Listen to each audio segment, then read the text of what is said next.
Esse vídeo aqui é um comentário sobre um resumo de uma palestra interessante do Pirula, sobre negadores da ciência. O resumo está no link abaixo. Na palestra ele procura responder a pergunta: por que devemos nos preocupar com os negadores da ciência? Ele apresenta alegações de quem não quer se envolver nesse assunto. Por exemplo, são iniciativas inofensivas, irrelevantes, acredite quem quiser. Enfatiza que o problema é que as iniciativas minam a credibilidade da ciência. Joga no lixo o trabalho científico. Em 3 casos apresentou outras consequências. O caso da ideia que fumar faz bem, as pessoas não acreditavam nos alertas da ciência, adoeciam e morriam, o que poderia ter sido evitado se as pessoas acreditassem na ciência. No caso da defesa dos animais, por não estudarem, acabaram fazendo besteira, como na intervenção no caso dos chinchilas. E no criacionismo, a ideia se tornou um projeto político na estratégia da Cunha. No final, foca na ideia de que críticas não são ruins, que a ciência erra. É preciso ver a forma como se faz a crítica, o fundamento e as ferramentas. Haveriam regras no jogo, e os negacionistas procuram burlar essas regras. Basicamente, Pirula foca na consequência do comprometimento da credibilidade da ciência. Faltou só prosseguir na ideia. Comprometimento para quem?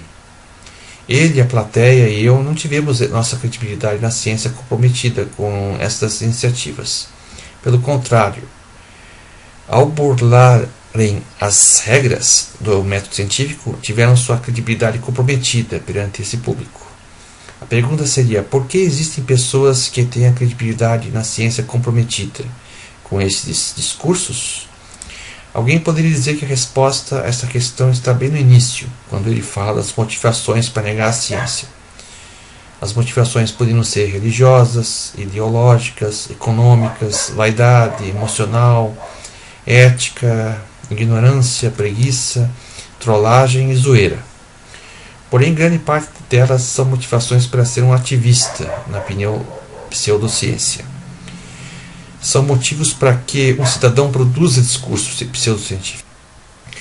A preocupação fundamental na palestra seria por que a credibilidade de um ouvinte é comprometida pelo discurso pseudocientífico. Basicamente porque a pseudociência faz o seu dever de casa, se preocupa na divulgação ativa para o ouvinte.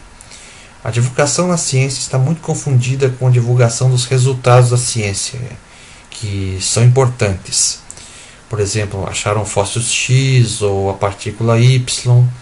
Na física, acham que divulgar a ciência é produzir textos incompreensíveis, quase esotéricos, sobre achados na física. Somente alguns divulgam a essência, que seria o método e o ceticismo científicos. Cito como exemplo o Dawkins e Carl Sagan, que nos seus livros populares mostravam o ceticismo científico de uma maneira acessível ao cidadão. Acho que é esse o pecado. Falta a divulgação mais ativa do ceticismo científico para o cidadão comum. Muitas vezes foram graças a pseudociências que investiram nesse acesso ao cidadão comum que a ciência se viu obrigada a sair da academia e divulgar também junto a esse mesmo cidadão comum. Quantos não passaram a aprofundar os conhecimentos sobre evolução por causa da investida criacionista? Quantos não passaram a conhecer melhor egiptologia ou outros trabalhos a partir da divulgação de acadêmicos em resposta às teorias conspiratórias de ETs e Atlantes? Se não fossem essas iniciativas, a ignorância do cidadão comum nesses assuntos continuaria, pois a divulgação em ciência é uma atividade periférica. Precisamos pensar numa educação mais eficaz em ciência, no sentido de construir um ceticismo saudável no cidadão. Não só divulgar resultados, mas um método. Deve-se também estimular os programas de extensão das universidades, popularizar o método científico e o ceticismo. E para ser coerente com esse ceticismo científico, temos também que banir a doutrinação nas escolas, pois ela também compromete indiretamente a divulgação da ciência, por minar a credibilidade na escola e por destruir o ceticismo nas crianças. Vejo que especialmente a universidade pública teria esse dever em investir em canais de comunicação com o cidadão, porque recebe impostos desse mesmo cidadão. A universidade pública teria o dever ético de manter sites para desmascarar fraudes e imposturas anticientíficas.